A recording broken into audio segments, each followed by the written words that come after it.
Oh, it makes me laugh. It makes me laugh. I have to be honest with you. If my kids were found all over the living room having just taken 10 pounds or whatever amount of flour it was and dumped it all over, I don't know that I would have responded the way she did. I think, oh my gosh, would have been the least of my kids' worries. I show you that to say this: life comes with messes. And if you are committed, like I think you are in Indianola, Iowa, to being committed to revival for the gospel, then you need to know right up front this morning that life's messes are going to find you. The fact of the matter is you're not going to have ask for the mess. You're not going to go looking for it. You're not going to want it. It's just simply going to find you. In fact, you're going to want life's mess to come upon you about like you're going to want an unannounced trip to the dentist. You're going to want it like that migraine headache that just simply won't go away. If you are committed to revival, if you're committed to the gospel, life's messes are going to find you. They're going to find you like a big pile of flour in the middle of the living room floor, and you're going to find yourself knee-deep in a mess that maybe you didn't even create. And you're probably going to go, oh my gosh, what are we going to do? For many years, I was in ministry, I was preaching in a small town in western Illinois. Loved it there, had a great time. And in the middle of the night one night, I get this phone call. It's about 2 a.m., 2:30 a.m.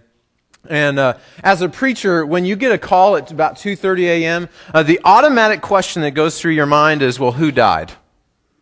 You know, like, well, who is it? I was expecting the funeral director on the other end.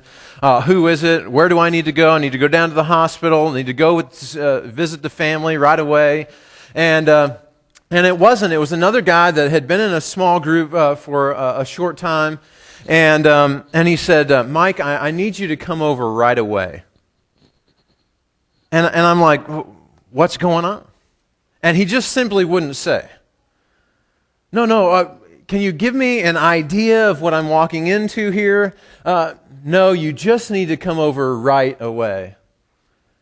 And so I said, Jolene, the guy was on the phone, and I need to go. So I kissed my wife. I'd hop in my car, and I have no idea what I'm walking into. And I finally get to his house, and I walk up, and there he and his wife are sitting out on the front porch. I don't know if you've ever had those moments where silence is deafening. But in this case, the silence was just absolutely deafening. And then I walk up.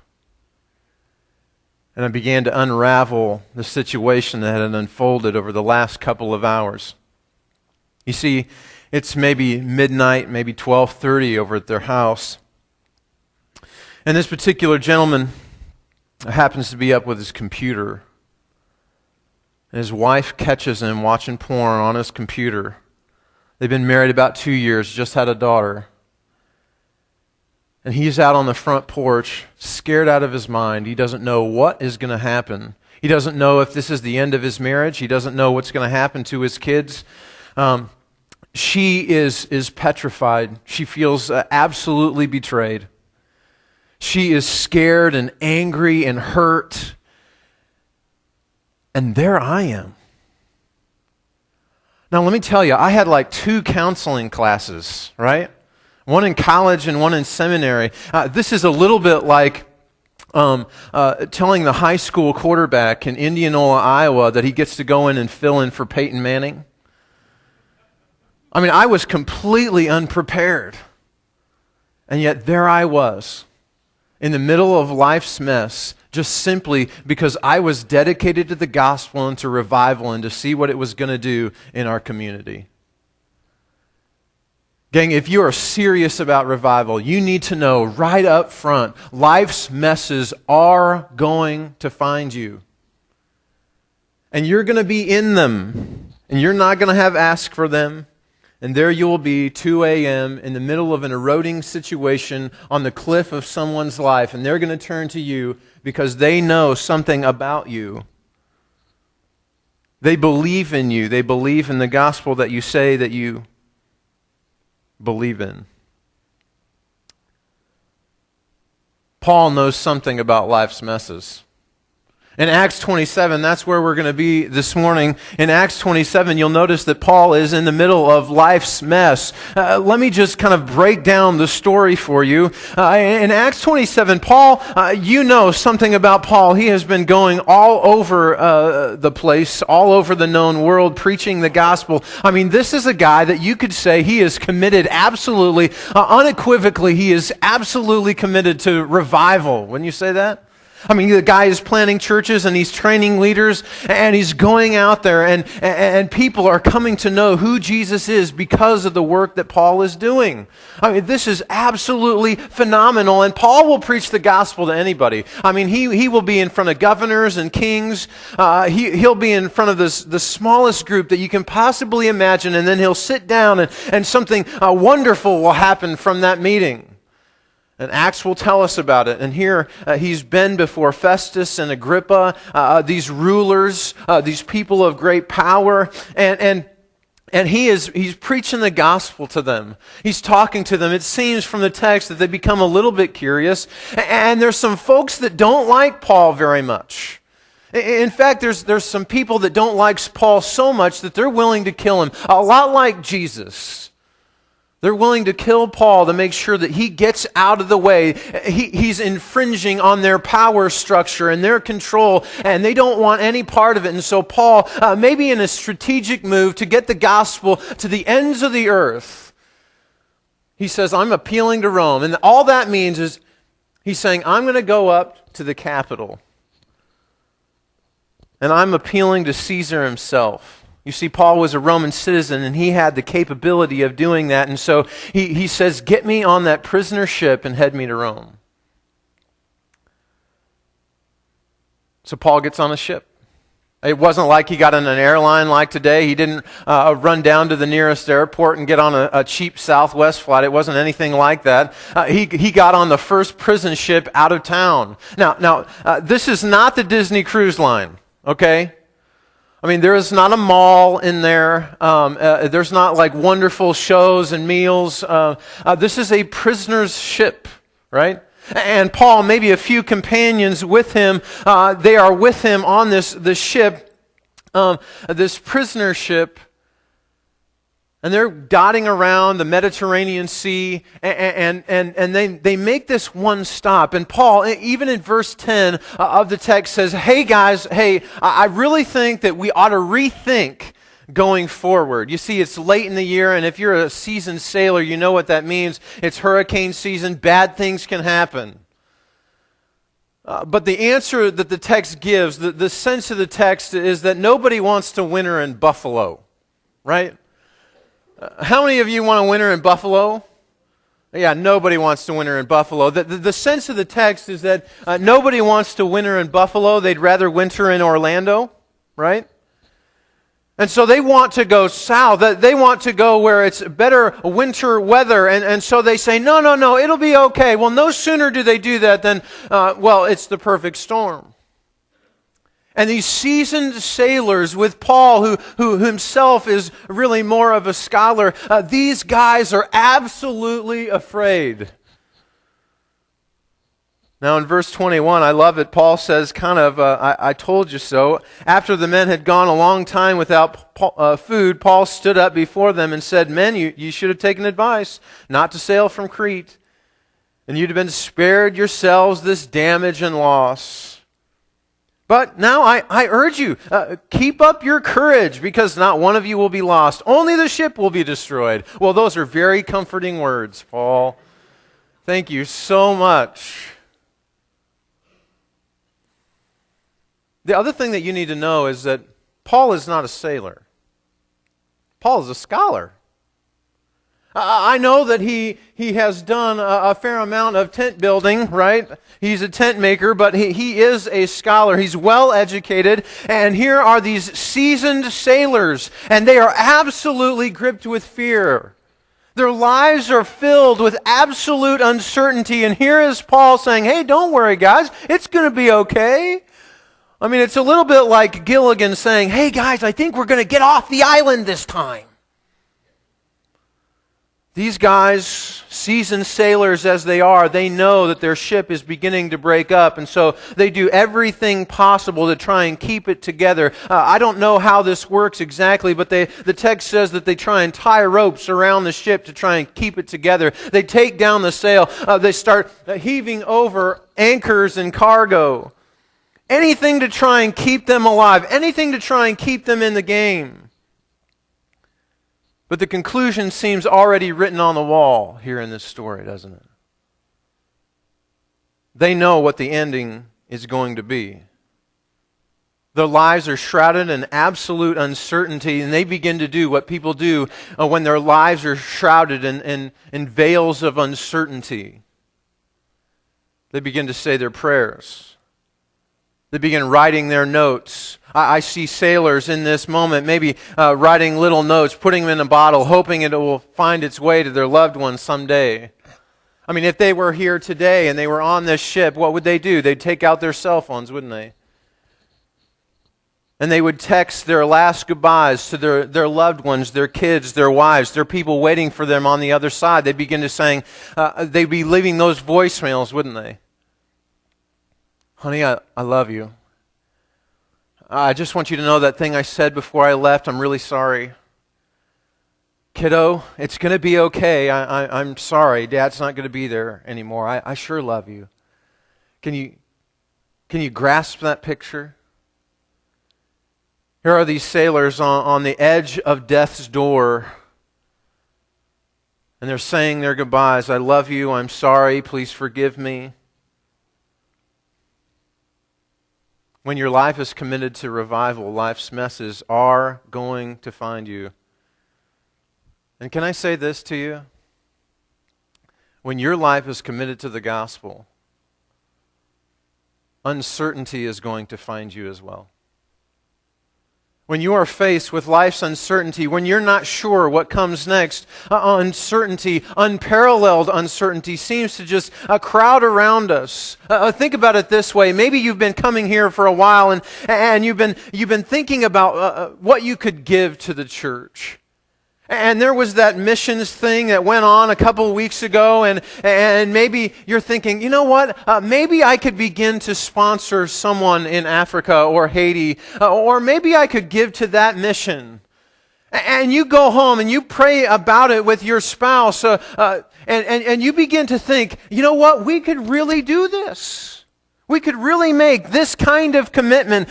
We could really invest ourselves in the lives of this church in a financial way. And maybe revival would begin to come to Indianola, Iowa, through the ministry of Indianola Church of Christ. Maybe that could happen. And you begin to believe that could happen. And you say, you know what, we're going to make a commitment. This is what we're going to do. And no sooner do you make that commitment, and 2 weeks later, you lose your job. Or you go in and that car repair that was supposed to be just routine, it was supposed to be a $100 repair, ends up being a $1,000 repair, and you're sitting there scratching your head going, God, what are we going to do now? We made this commitment to you, and suddenly you have a choice to make. Maybe you've decided to commit your time, and you want to absolutely serve the community that you're in. You want to help revival come by bringing good news of Jesus into your community, and then someone sends that letter. Someone sends a card, and you go to your mailbox, and you're thinking, oh, this is wonderful. Someone notices what I'm doing. And instead, what you get is a letter criticizing not only what you're doing, but who you are.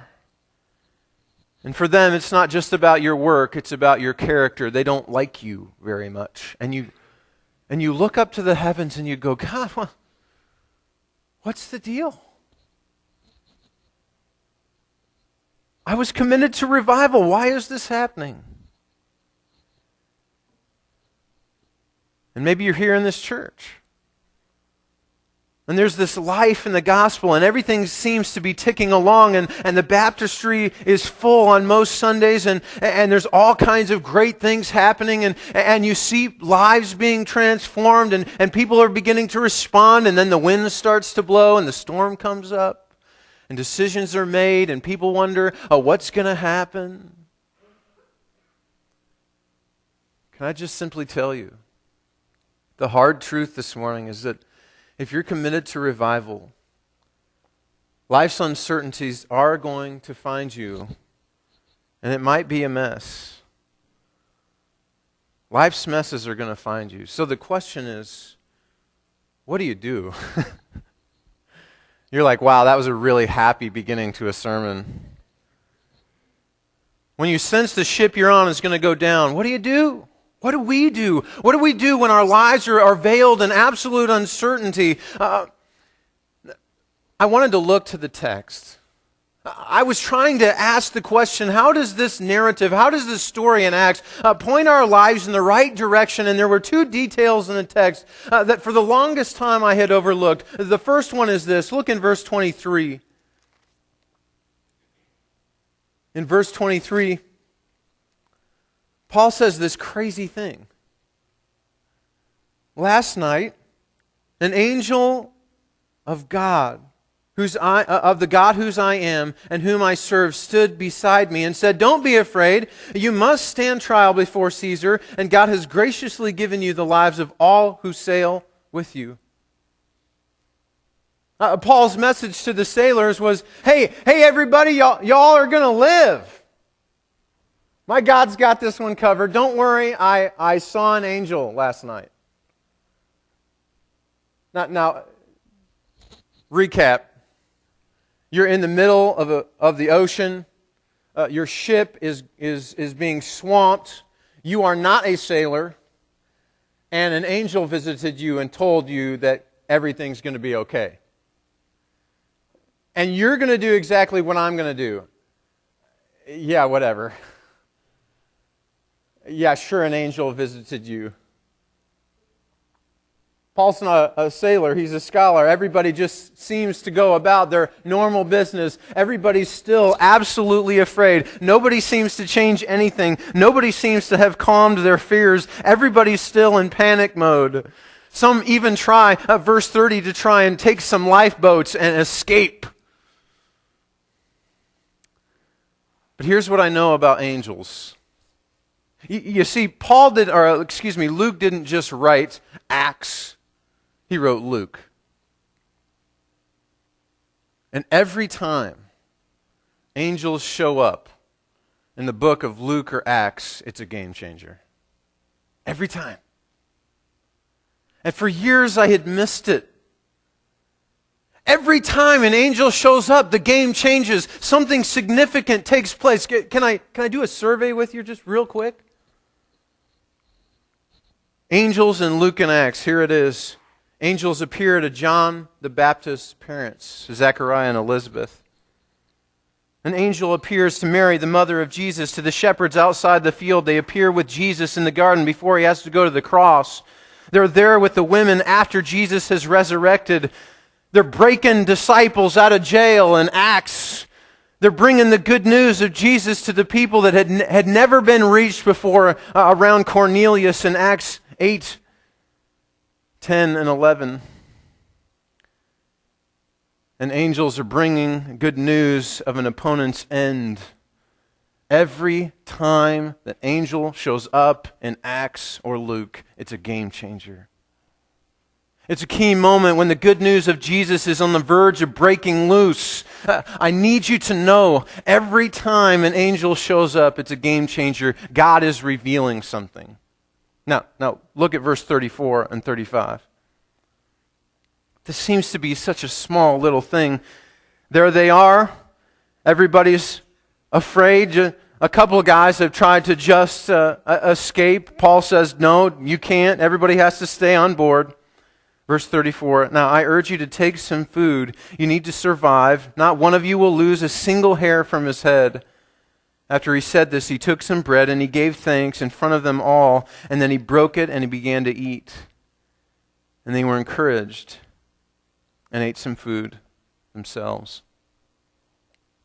Here's the crazy thing. It's this breaking of bread. Now, I don't want to muddle the waters here, right? This isn't a shrouded reference to communion. There's a whole bunch of guys on a ship, and they're hungry, and they haven't eaten for days, and Paul just simply looks at them and says, hey, you're going to need to eat. You need sustenance for what's coming. But it's how Luke frames it that gets me. When I think back to the end of Luke's gospel, Jesus is just resurrected, and some of his disciples, dejected, they head back to Emmaus to do whatever it was that they were about to do before, and they finally sit down, and they just sit down to have this meal, and they don't know that it's Jesus, and their eyes are opened, and they're encouraged to continue on the mission. God provides sustenance. There's something of great provision that God has done. So God has revealed and God has provided.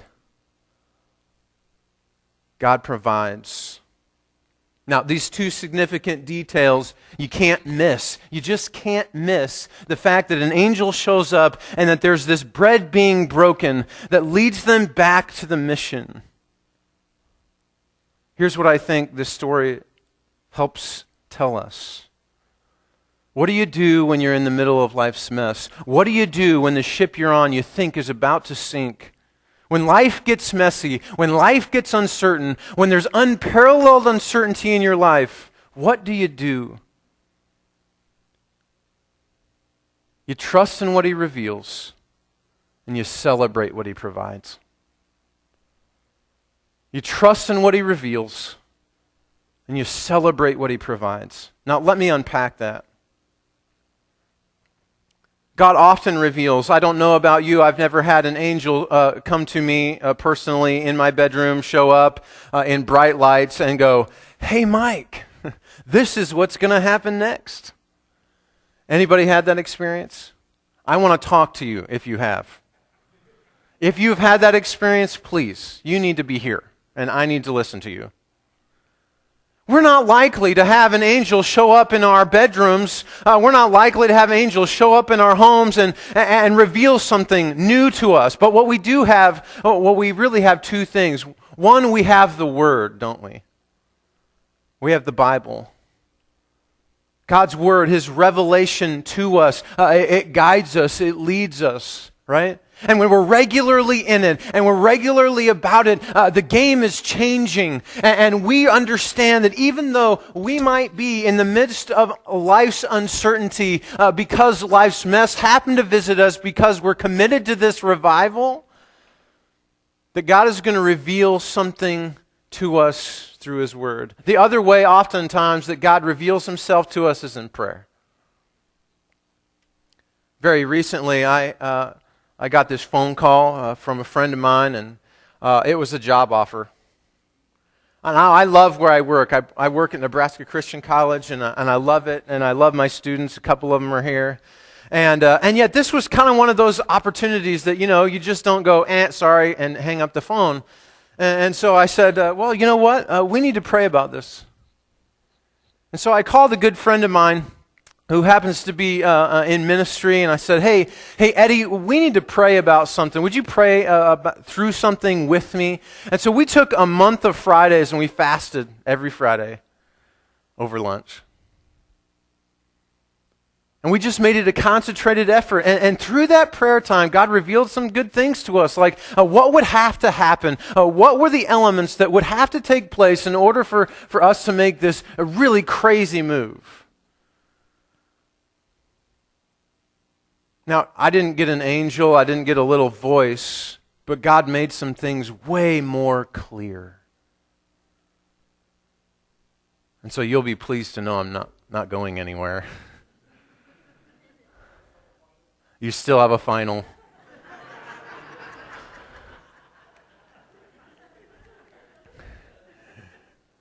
Here's what I'm trying to say. We trust in what He reveals. and what He reveals in His Word and through prayer, we stake our lives in that stuff. And if God said go to Africa, we would do it because we recognize how powerful His revealing Word is. And so we trust in it. About a year ago, we were about ready to go to Nepal on a week of ministry trip with the college. And we had a budget shortfall. We needed $2,000 in a really short amount of time.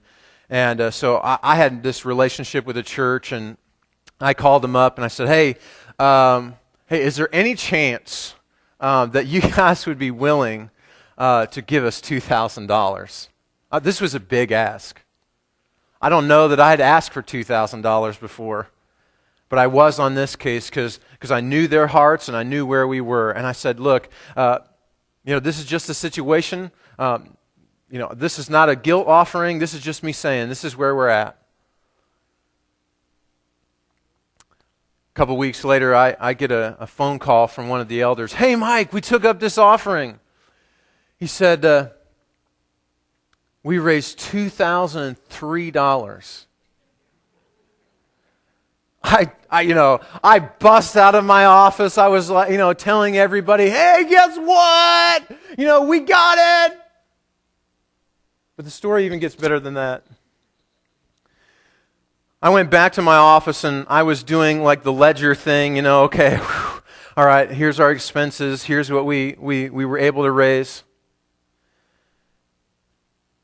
The last of the expenses, right?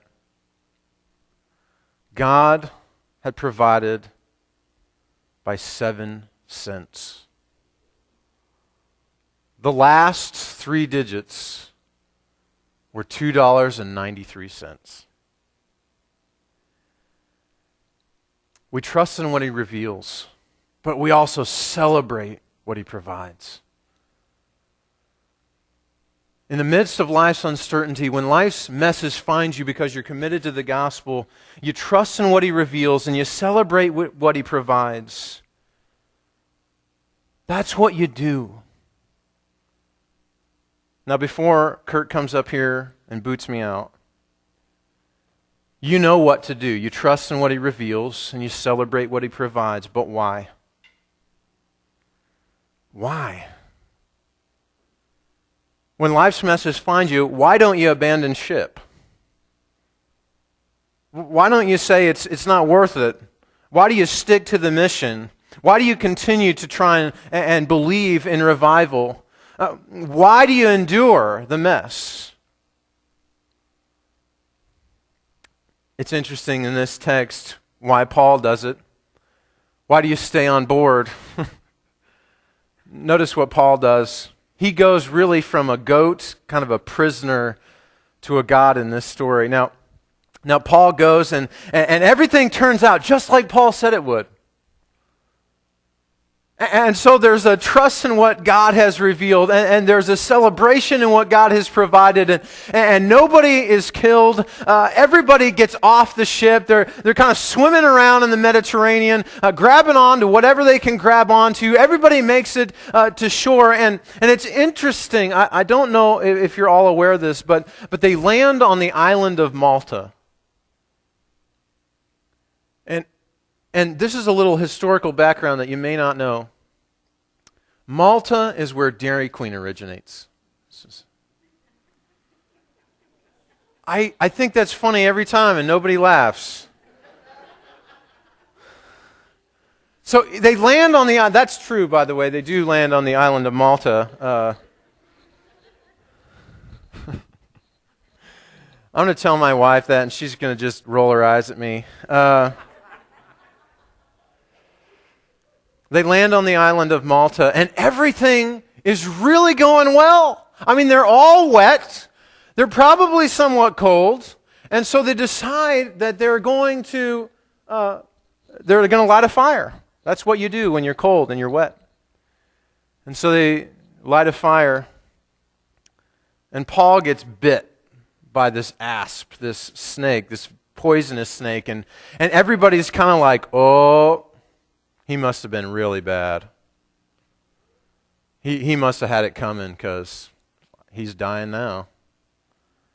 And then when it doesn't happen, like the island of Malta becomes like this MASH unit, right? And Paul begins to like go into places and he begins to heal people. And I know